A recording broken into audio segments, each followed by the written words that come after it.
What's going on, guys? Boss Up 6 here, Picture for Dave, and today I'm here to do my end of the year 2022.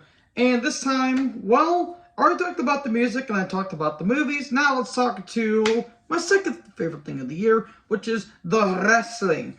Notice I am recording this right before SmackDown, which ain't gonna be really much of anything besides probably the main event. This year has been wild for wrestling. From Vince McMahon tiring, the all-out brawl from the fallout brawl from All Out, so many other things. Triple H taking over, Cody Rhodes returned to WWE, and hell, just recently we got Dragon Lee. He's going to be in WWE. But we did, unfortunately. I am recording this on the day that we have unfortunately lost another wrestling announcer legend in Don West. Suffering from lymphoma, passed away at the age of 59.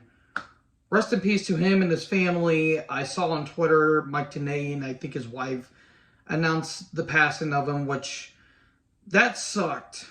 That really does suck, because for you old school TNA fans, I would say I'm like an old school fan, but I love the old TNA more than the new TNA, even though, or the new Impact now, even though Impact is actually pretty damn good for what it is. Don West and Mike Tenay were the voices of TNA for a long time. And, I mean, Don announced that he was battling lymphoma a while back, but sometimes the Reaper comes knocking, and unfortunately, he knocked on Don's door, and eventually Don had to enter him in. Rest in peace, Don West, one of the best of all time. With that being said, there was quite a few stuff. Now, I did divide this into 4 categories: wrestler, tag team, match, and a pay-per-view of the year. Now, I was going to do WWE and AEW, but I realized that was going to be way too much. And eventually, what I boiled down to is, well, I'm going to talk about what was the best and what was the worst. We're going to start with the worst here. We're going to start with the negatives. Now, who was the worst wrestler of the year? There's some competition. The whole Jericho Appreciation Society, maybe except from probably Daniel Garcia and maybe 2.0, they're not bad. But like Jake Hager, you got Ike Manjiro, the freaking Jack gimmick is stupid. Wendy Chu, the sleeping gimmick is stupid.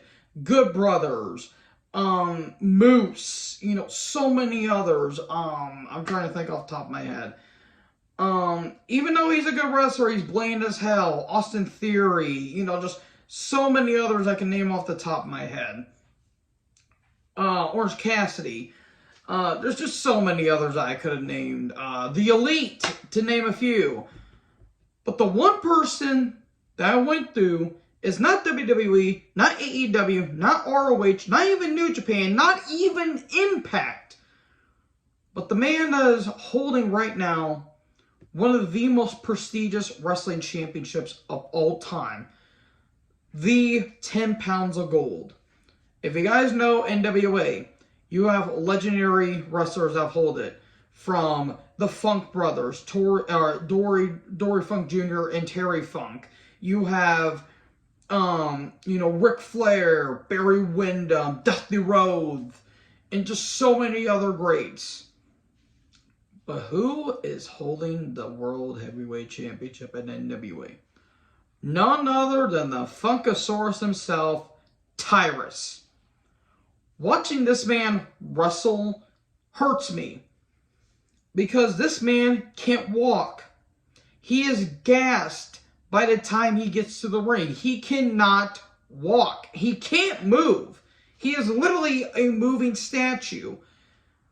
So many... Jesus. I don't know what in the blue hell Billy Corgan is smoking, but apparently he stayed in Smashing Pumpkins' head too much and decided to make generic-ass radio rock garbage, and now he's doing this. And he deliberately said, well, if you don't like the product, you didn't like the outcome of the match, then don't watch it. So basically, all of 2 people are now watching NWA thanks to you, Billy Corgan. No wonder Nick Aldis left, because he was sick and tired of not, being featured right. which Nick Aldis should. He has grown and gotten way better than what he was when he was Magnus back in 2009. This is a terrible decision. I'm taking away the political aspect of Tyrus. And we all know why he's the NWA World Champion, because of the Fox and all that stuff. And I'm just going to excuse the allegations that he has against him, which seems to be very clear now, folks.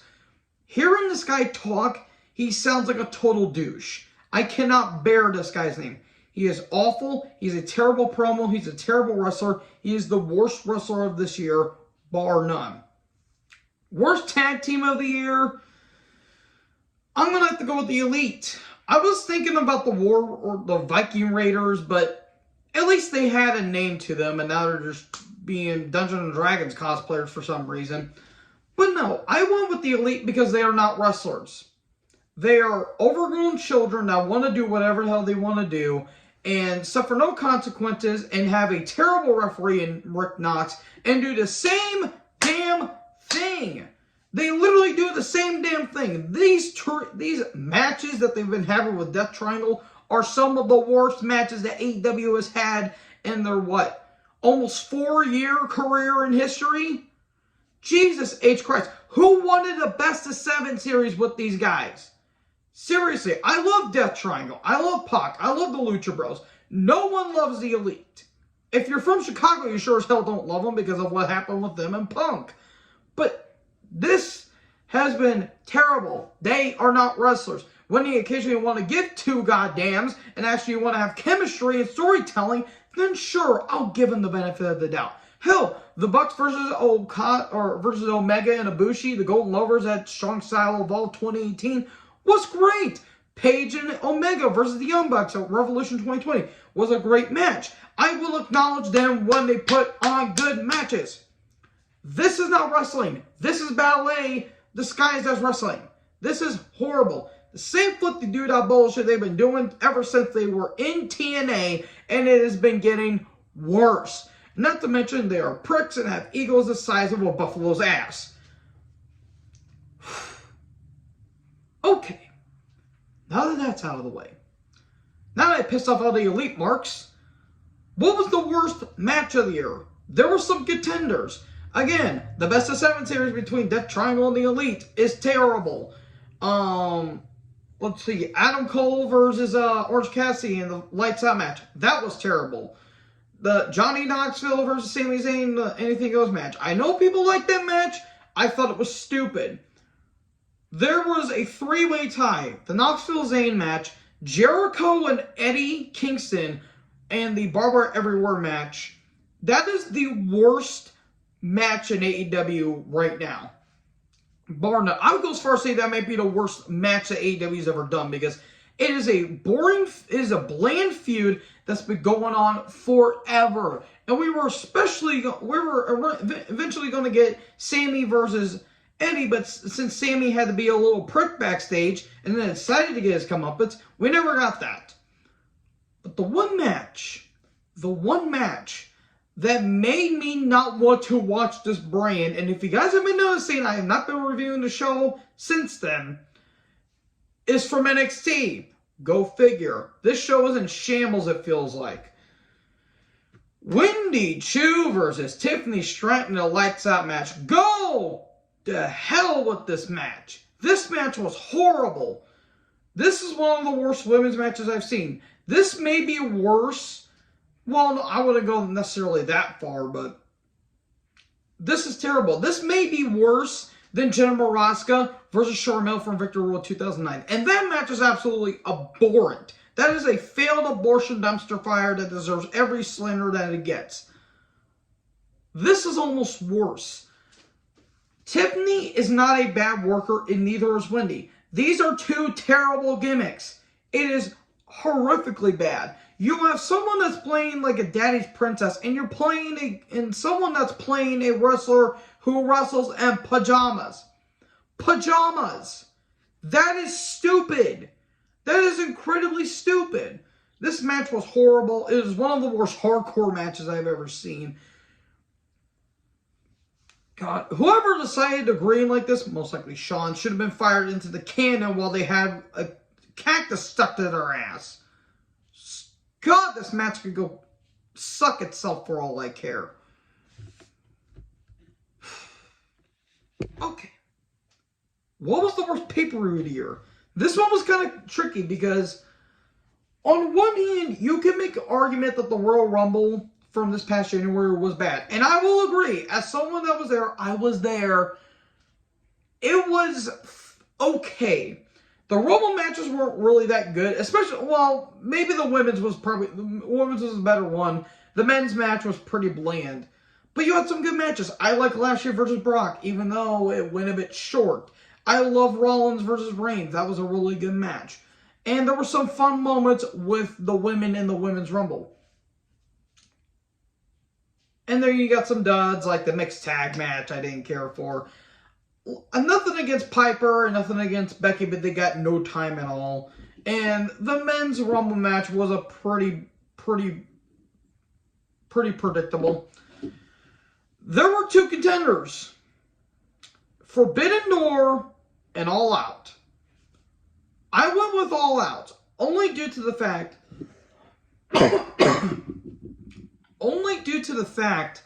that this pay-per-view was long, boring, and underwhelming. Again, like bad sex.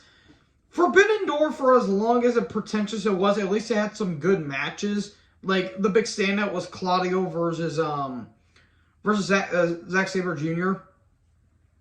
But All Out, it felt like it had nothing going for it. Maybe except for probably 3 matches. Ishii versus Kingston, that was a really good match. The tag title match between Swerve and Glory and the Acclaim, that was a damn good match. And I thought the main event between Moxley and Punk was really good. Everything else, though, was absolutely just filled to the brim with filler that I could not stress on how bad it was. Like Jericho and Bryan Danielson, why the hell did that match go more than 20 pissing minutes? Jericho can't go more than 10, let alone 15. God, and then the mixed tag match for the, the AAA mixed tag titles between Tay and Sammy against, Ortiz and Ruby, where Ruby got her nose busted open. Thanks, Ty.